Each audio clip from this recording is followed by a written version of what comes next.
Hello and welcome. Thank you for joining me here today. I just wanted to give a quick intro. I've got a scene laid out here with some new scenery that all got painted up. I got these new miniatures freshly painted and based, so everything's looking good, feeling good. This is a Killteam excerpt here. You can see that it represents an assault by the Renegade chapter, the Thousand Suns, and they are moving in on an Adeptus Mechanicus controlled factorum or factory. So you can see they've already penetrated deep. You can see they've started the assault here. They're working their way up the staircase, but oh, look at this. Who's this up here who's leading the defense? That is the Adeptus Mechanicus leader. He is a Manipulus model, heavily modified, customized by myself. You could see that he's supposed to represent the Baron Vladimir Harkonnen. I absolutely love this model. For those of you familiar with Dune. You can also see that he's got some of his trusted bodyguards here that are defending him against the Sangors, who are the close combat specialist troops and beasts of the Thousand Suns. Look at this beautiful model from Forge World here. You can see that there's a Thousand Suns Terminator Sorcerer here. Look at those blades, that Storm Bolter. Look at the armor. It's got that nice Egyptian feel that all the Thousand Suns have, but a little bit different from the classic. And whoa, what's this to his right? He's got an icon bearer there, and it looks like some sort of twist bray with a horn who's also helping lead that assault. This poor Alpha seems to have been outflanked here and is trying to lead this defense of the good Baron here who's directing the operations. But we can see that they've got some reinforcements up above. There's a small team here that's about to open fire.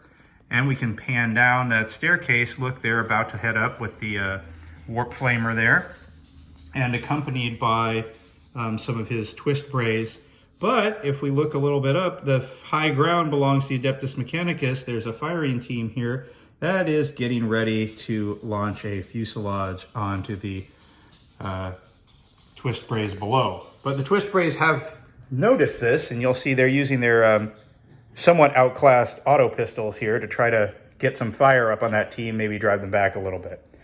If we pan to the left, we see that there's a couple of regular Rubric Marines accompanied by a Reaper cannon here to lay some heavy fire up onto the command station. And they're beginning their assault. You can also see there's an aspiring sorcerer here that's pointing up there, directing the attack. And they penetrated pretty deep down here. You know, you can see they're making their way up the staircase. Once again, there's a Rust Stalker there that's defending the Baron. You can also see the Baron's got his own hologram there that's portraying everything that's taking place in the battle. So he's really on the case. Also, we see that there's some reinforcements here for the Adeptus Mechanicus. Up here, we've got some Arco-Flagellants who are coming in. They're about to come down that scale that staircase right there, or ladder rather, and help get into the fray. Hopefully maybe give this aspiring sorcerer here something to worry about. Look at that scroll work on his cloak. I'm very happy with how that came out. Not too complicated, nice and simple, but you know, gives a little feel that there's, pardon my finger, gives a little feel there that he's really ready for action, and he's got his tabard all dialed in. Also, this door just slammed open to reveal some fire team of Adeptus Mechanicus peltists that are coming in to assist. So they're going to be charging right in to this group who's clearly going to have to redirect some of their fire or just get cut down. So, you know, one of the things I really like about Killteam, and I love how this terrain came out. Look, it's got this three-dimensionality. We can really see the beauty of the models. I am thrilled. I'm not trying to toot my horn here, but I'm thrilled with how the paint jobs came out, with how look at that Omnissiah scroll work on their backpacks, the turned cloak there. It's just those little details that I think make the models pop. I tend to go for a more brightly colored look.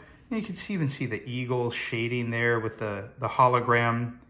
And if we get that around on the Baron, this is my favorite piece that's here, probably one of my favorite pieces of all time. You could see that he's ready for business. He's got his axe up there. His Omnissiah axe. He's got his bionic arm, his steepled fingers. You could see that he's got a little command console there that he's viewing on his screen as he walks around. Let's pan around as well. Adeptus Mechanicus always have all these fantastic details. He's got an arm that's holding the plasma, some kind of plasma cannon there. I think it's called an arquebus. And of course his bionic hand with those steepled fingers, his fat jowls and big belly there, as the Barons want to do. And then, you know, just the detail that Games Workshop did on all of these models. This is from some of the Necromunda stuff, but other things are coming from the various Rogue Trader icons too. You know, we've got some of these chests, we've got some of these staircases. And once again, you know, look at that icon of Tzeentch there. Just really pops as they're leading their assault.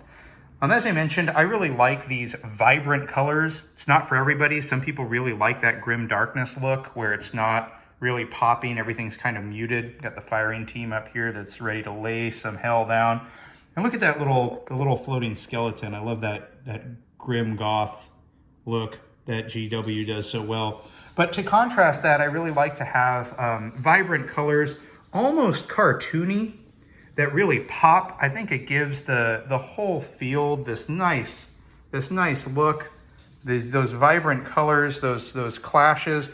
And when you have different themed armies, you know, the differences between their colors really do pop. Well, I hope this scene is enjoyable for you. I plan to make a few more of these to show off some of the models, some of the new paint jobs that have been done. And, you know, I really like to try to tell a story with the layouts and with the models. So, you know, like these two guys go together, the Baron and his, no, I spent a lot of time with Baron, sorry. The Baron and his little guy here who's got his display. So, you know, he's really contemplating the battlefield, leading the assault. Sure, he'll wade in if he needs to. He's great at combat, but he wants to be the director. Whereas, you know, you look at another character model like this Terminator Sorcerer, he is ready for business. He's leading from the front. That's the mode he portrays. And then, you know, again, to contrast that, you've got somebody like this aspiring sorcerer down here, who's more like, I'm going to hang back. I'm going to point my finger. I'm going to cast my side bolts from a distance, but I'm going to be directing the battle. I'm not leading from the front. So, you know, you try to pick the model that really tells the tale of what's going on when you have those nice character models and you're really, really getting into it. All right, well, I hope that was enjoyable. And you like the setup, you like the paintwork, you like the story being told. Such a rich universe. So thanks to everyone for being part of the community, and I hope you're having a beautiful day.